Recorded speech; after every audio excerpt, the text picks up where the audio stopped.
Aujourd'hui, on se retrouve pour parler de la nouvelle série qui vient de sortir de Disney. Les 3 premiers épisodes sont disponibles sur Disney+. Je viens de les regarder. On va parler, en détail de ce qui s'est passé, donner un peu son avis, voir si c'est une bonne série et si on attend avec impatience les 3 épisodes de la semaine prochaine. Pour parler en vrac de quelques petites choses sans spoiler dans un premier temps, la série est vraiment elle a une touche unique, je trouve, parce que moi ça m'a un petit peu transporté au niveau que ce soit au niveau des musiques, au niveau des localisations. J'ai bien kiffé, ça m'a fait sortir de tout ce qu'on connaît un peu d'habitude. Les musiques sont sympas, elles sont actuelles, elles mettent, je trouve, une bonne ambiance et elles sont adaptées aux différentes scènes. Donc voilà, on n'a pas toujours les mêmes, pas toujours la même ambiance. L'acting, je trouve personnellement que les acteurs jouent plutôt très bien, quels qu'ils soient. Le méchant, l'actrice principale qui joue très bien. La série, elle se fait review bomber un petit peu de partout sur les sites comme Rotten, etc. Pour moi, c'est vraiment, il n'y a aucune justification dans tout ça. Donc on va rentrer un petit peu plus dans le détail en parlant de chaque épisode. Mais si on devait donner voilà, un regard global sur ces 3 premiers épisodes, que ce soit au niveau de la musique, de l'ambiance, de l'acting, de la cinématographie, de l'histoire, c'est très bien. C'est un petit peu ce que Marvel nous avait sorti comme info sur le fait de voilà, les séries doivent être des séries plus street level avec des persos plus intimistes et des histoires moins grandioses, moins importantes, qui font pas partie d'un tout, mais qui sont vraiment des histoires uniques. La série, elle a déjà été tournée il y a un petit moment. Et pour moi, c'est déjà, ça s'inscrit en fait dans les bonnes choses que Marvel fait. Miss Marvel, par exemple, c'est une série que pas beaucoup de monde avait appréciée. Moi, je trouve que c'est pas très justifié parce que, enfin, personnellement, je trouve que la série, elle était très sympa, que c'était assez innovant, que c'était voilà une histoire simple dans son monde un petit peu, avec forcément les liens qu'elle avait avec Captain Marvel. Mais voilà, la série, elle pouvait suffire à elle-même. Ici, on retrouve un petit peu la même ambiance. Et j'avoue qu'on a peut-être des storylines qui sont assez similaires, pas très innovantes, mais ça n'empêche pas, voilà, qu'on a eu une histoire sympathique et qu'on passe un bon moment. Si t'aimes bien ce type de vidéo où on parle en détail des séries, des films, quand il y a des films qui sortent, que ce soit Marvel, DC ou potentiellement d'autres, n'hésite pas à mettre un petit pouce bleu, un commentaire, à t'abonner si c'est pas déjà fait. Et là, on va parler maintenant du détail de chaque épisode. Dans le premier épisode, on retrouve Riri à la suite de Black Panther, Wakanda Forever, on l'avait laissé. En gros, là, elle est au MIT. C'est une bonne élève de base, parce que voilà, elle est intelligente, mais là, voilà, on voit qu'elle se fait un petit peu remettre à sa place, gronder, parce qu'elle s'ennuie à l'école en gros. L'armure blanche qu'on avait en fait dans les bandes d'annonce, c'est l'armure qu'elle a pu recréer à l'école, avec les ressources que l'école, je pense, lui ont donné. Et en fait, très rapidement, on voit qu'elle se fait virer, tout simplement du MIT à cause de son comportement, de ce qu'elle fait. Elle vend ses devoirs à des élèves d'autres écoles, elle fait des sous un petit peu comme ça en douce pour essayer encore une fois d'améliorer son armure. Donc, comme je disais, elle se fait virer du MIT, mais en fait, elle va pas partir les mains vides. En fait, elle récupère l'armure blanche et c'est aussi un des passages qu'on voit dans une des bandes annonces où elle vole avec cette armure-là. C'est en fait elle qui part du MIT et qui retourne à Chicago où elle habite chez sa mère. Et malheureusement, comme elle s'est fait en gros virer du MIT, ça c'est une armure qui, au bout d'un moment, elle va arriver à retourner à Chicago, mais l'armure elle est plus fonctionnelle. Voilà, elle se crash à la fin. C'est même le crash qui fait apparaître le titre Iron Heart pour l'épisode 1. C'est un peu sympa. Et voilà, donc elle a plus rien. Elle arrive à Chicago, elle revient chez elle, chez sa mère. Plus d'armure, plus rien du tout. Il faut un petit peu se reconstruire. Voilà, c'est une bonne introduction au personnage pour voilà, ceux peut-être même qui la connaissaient pas par rapport au film Black Panther. Et même dans le film Black Panther, où on n'en connaît pas plus que ça sur le personnage, sur ses origines. Ici, voilà, on découvre ses parents, on découvre son environnement, d'où elle vient, et on a des premières infos, enfin des premières images sur son histoire en fait avec son beau-père. Elle avait un beau-père depuis longtemps qui est mort, qui s'est fait assassiner avec sa meilleure amie qui s'appelle Nathalie. Donc on a quelques flashbacks, on voit des fresques peintes pour leur rendre hommage. On voit aussi un personnage voilà, qui est autour d'elle, qui vient la revoir, qui est le fils de son beau-père qui est décédé. Donc ça permet voilà, d'avoir une ambiance, de bien mieux connaître le personnage, de savoir tout ce qui gravite autour d'elle. C'est vachement sympa. C'est bien pour nous, pour les nouveaux spectateurs, pour apprendre à la connaître. On a aussi donc la scène de l'ascenseur parce qu'en gros, quand elle rentre chez elle, tout de suite, son envie, c'est de se refaire une armure. Et donc, elle va aller dans la case du coin pour récupérer, mais tous les bouts de ferraille, etc., elle peut pas payer. Et c'est là, en fait, où on avait eu un petit plan sur The Hood et son cousin, qui est son bras droit, qui, eux, cherchent pour leur groupe de malfaiteurs qui font des braquages. Ils recherchent quelqu'un qui est fort en mécanique. Ils veulent remplacer la personne actuelle. Et ils voient Riri qui arrive avec son armure, comme je disais, son armure blanche. Et en gros, ils vont la suivre, ils vont essayer de la recruter. Et c'est à ce moment-là, quand elle veut payer à la décharge tout ce qu'elle récupère, qu'ils vont payer pour elle, qu'ils vont lui donner la carte pour qu'ensuite elle vienne les voir. Comme elle a envie de se faire de l'argent, forcément elle saisit l'opportunité puis elle va les voir. Et c'est là où on a la scène qui était dans les bandes annonces de l'ascenseur, où c'est un peu un test qu'elle réussit voilà, super facilement. Là, en gros, elle va se faire recruter par The Hood, qui voilà, la patte un petit peu, comme on avait déjà dit, avec l'argent facile, avec le fait que voilà, c'est quelqu'un, qu'elle était délaissée, que personne ne reconnaît. Et voilà, comme elle en a besoin, qu'elle en a envie au fond d'elle, facilement, elle va un petit peu tomber là-dedans. Eux, avec leur crew, ils font des braquages et The Hood, il la recrute aussi pour son armure. Donc, il en a besoin et il lui fait savoir qu'il a besoin d'elle pour un coup qu'ils vont faire le lendemain où ils ont besoin de son armure. Mais elle, pour l'instant, elle n'a plus rien. Elle le dit pas, mais elle a plus rien et donc elle va passer toute la nuit, elle va essayer de reconstruire une armure avec ce qu'elle vient de récupérer à la casse et elle y arrive. On la voit, elle remonte une armure qui est l'armure aussi qu'on avait vue dans les bandes annonces, mais qui fait un peu street, un peu faite de briquet de broc, comme on avait dit dans une vidéo précédente. Et on la voit aussi en train d'essayer de recréer une IA, comme on sait dans toutes les armures de Tony Stark, on avait des IA, Friday, etc. Et ici, elle essaie de s'en recréer une, sa propre personnelle, en essayant de copier une qu'elle avait vue au Wakanda. Et on va découvrir à la fin de l'épisode en fait qu'elle arrive à en créer une, mais en fait fait, quand elle l'a recréé, elle a voulu la recréer avec, son cerveau en connectant son cerveau avec, son ordinateur et en fait, elle s'est endormie pendant le chargement et en fait, sûrement qu'elle pensait à Nathalie, à sa demi-sœur, enfin sa meilleure amie qu'elle a perdue en revenant, ici, dans sa ville à Chicago et en fait, l'IA qu'elle a créée, quand elle se réveille, c'est, Nathalie. Voilà, c'est ça, c'est un peu le cliffhanger du premier épisode. Ce qui est, déjà super sympa, qui donne envie de voir la suite. L'épisode 2, déjà lui, il est un peu plus fourni, on a plus de matière, on a plus de choses qui se passent dans l'épisode, notamment donc déjà, comme je disais avec la fin, où on découvre que l'IA qu'elle a réussi à créer, même tête, même mimique, même image, même parole, on voit même qu'elle a des souvenirs de la vraie Nathalie. Donc c'est, super intéressant et ça nous fait poser des questions en tant que spectateur, mais elle aussi, Riri, elle se pose plein de questions et voilà, on voit des émotions, elle est triste forcément, voilà, de revoir quelqu'un qui normalement est mort, mais en fait, tu as l'impression qu'elle est là, mais c'est une IA, enfin, dans le monde où on vit actuellement, c'est quelque chose qui est quand même assez parlant et voilà, c'est super sympa et c'est des sujets actuels sur lesquels on peut s'identifier, on peut comprendre facilement. Dans cet épisode, on a aussi le crew de The Hood qui va se présenter. En gros, voilà, elle va, venir au travail, entre guillemets, si on peut dire ça comme ça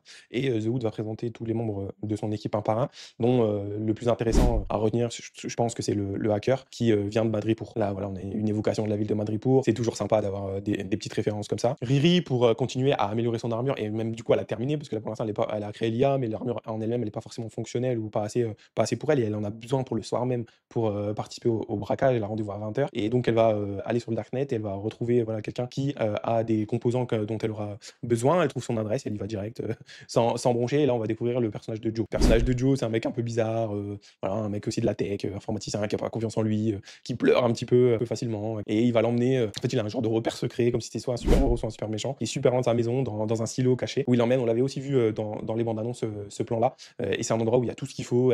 Riri, elle est trop contente d'arriver là-bas parce que voilà, il y a tout ce qu'il faut pour elle. C'est un grand labo où elle peut améliorer, son armure et donc, là, elle récupère, certains éléments qui vont lui permettre d'améliorer son armure pour qu'elle soit prête pour le braquage qu'ils vont faire le soir. Et donc toute la fin de l'épisode, c'est ce fameux braquage. Donc on a les premières scènes, d'action, si on peut appeler ça comme ça, où on a l'armure de Riri qui est en action, où on a, même The Hood qui est en action, tout son crew. Les plans, avec l'armure de Riri, c'est super sympa. On a l'impression de revoir, un petit peu, voilà, comme on avait kiffé les premières fois, les armures d'Iron Man, quand Iron Man il utilise son armure, mais là, à un niveau, voilà, un peu plus street, un peu plus bas, un peu plus calme et c'est sympa de voir une jeune comme ça qui essaie de se débrouiller, qui fait ses premières missions avec une armure. On voit qu'elle a construit une armure, voilà, où les bras se détachent, où elle arrive à contrôler un bras qui se détache et qui va plus loin. Elle arrive à prendre des initiatives. Par contre, pour l'instant, elle est dans le camp des méchants, c'est une criminelle, mais voilà, on arrive à être content pour elle, que ça fonctionne bien et le braquage se passe, ils réussissent à faire tout ce qu'ils ont envie de faire, à soutirer de l'argent à une riche personne, de la ville de Chicago qui avait un projet, ici c'est un projet de tunnel pour les voitures et on a aussi du coup les premières images, enfin les premiers visuels sur les pouvoirs de The Hood. On le voit,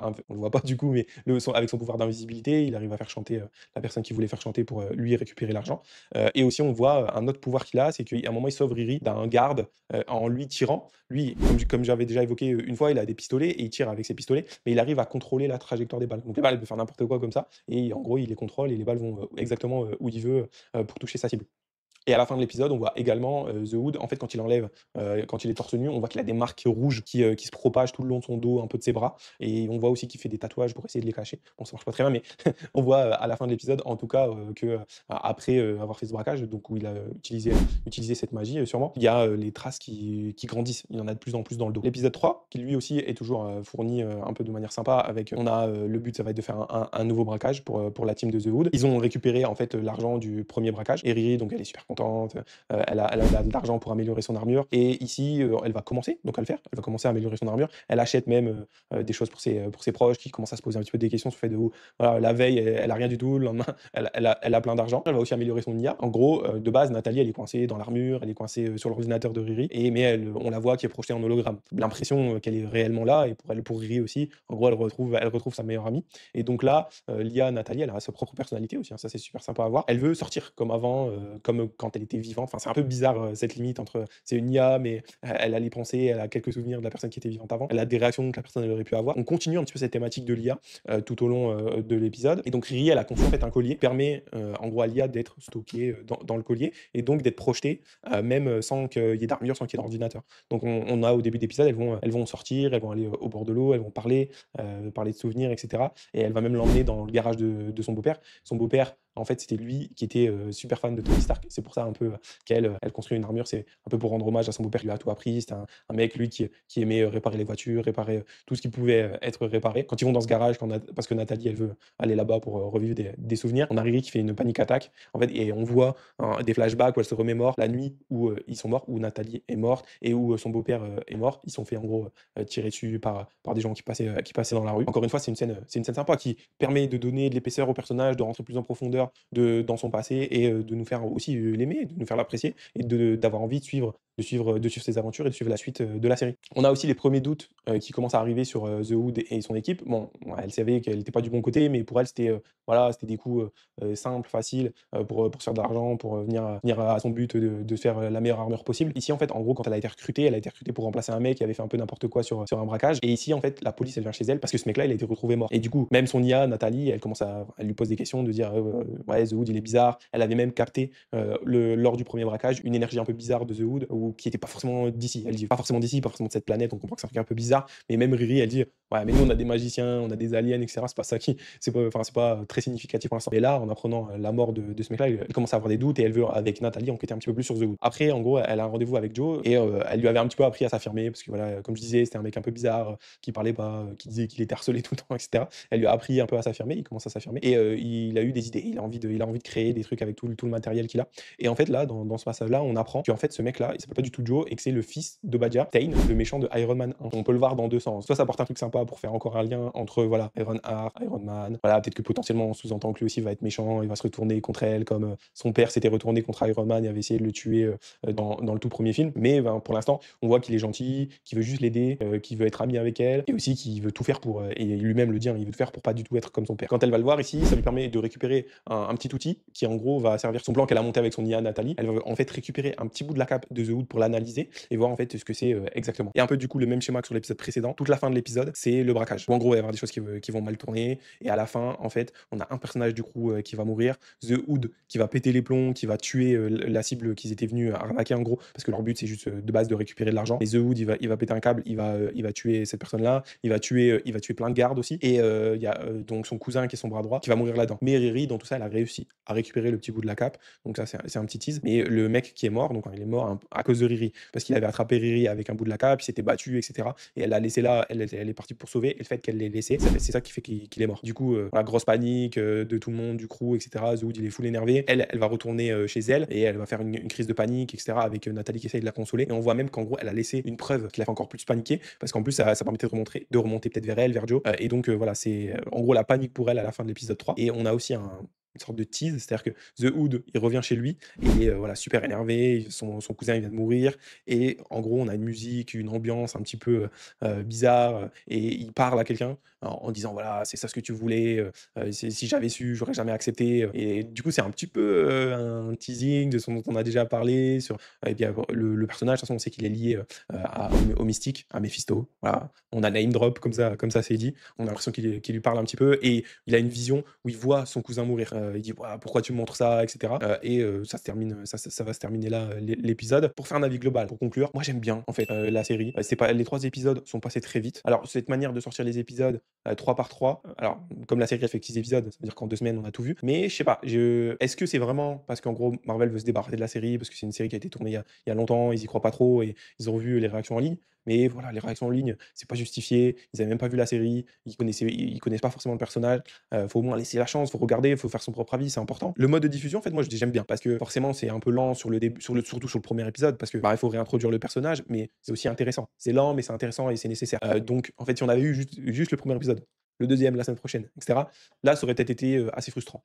Mais le fait d'avoir les trois premiers, voilà, on a une belle histoire, on a deux braquages, on a ses origines, voilà, on connaît mieux le personnage. Moi, personnellement, ça m'a donné très envie de voir la suite, de voir les 3 prochains épisodes, d'autant plus que là, pour l'instant, on n'a pas encore vu Riri qui utilise la magie aussi. Donc voilà, ça annonce des bonnes choses. Peut-être que le fait d'avoir les 3 prochains d'un coup, là, ça sera moins intéressant, peut-être parce que voilà, on aura tout d'un coup, ce sera terminé. Ça aurait peut-être été intéressant de faire les 3 premiers, puis après de faire le 4, puis le 5, puis le 6, à voir. Ça, on en reparlera la semaine prochaine quand on aura les 3 prochains épisodes. Mais voilà, conclusion, bon début de série, bonne ambiance, c'est agréable, il y a des bonnes musiques, il y a des bons effets spéciaux, l'armure elle est sympa. Voilà, après il faut pas trop se prendre la tête, c'est pas une série voilà qui aura un impact super important sur le MCU, c'est juste un personnage Marvel qui a sa série, qui a son événement propre et qui voilà permet de découvrir de nouvelles choses et de s'amuser un petit peu. Voilà, voilà, faut pas se prendre la tête, c'est sympa. Merci encore une fois à tout le monde d'avoir regardé. N'hésitez pas en commentaire à me donner vos avis sur la série. On en discute ensemble et on se dit à très bientôt pour la prochaine. Allez, ciao!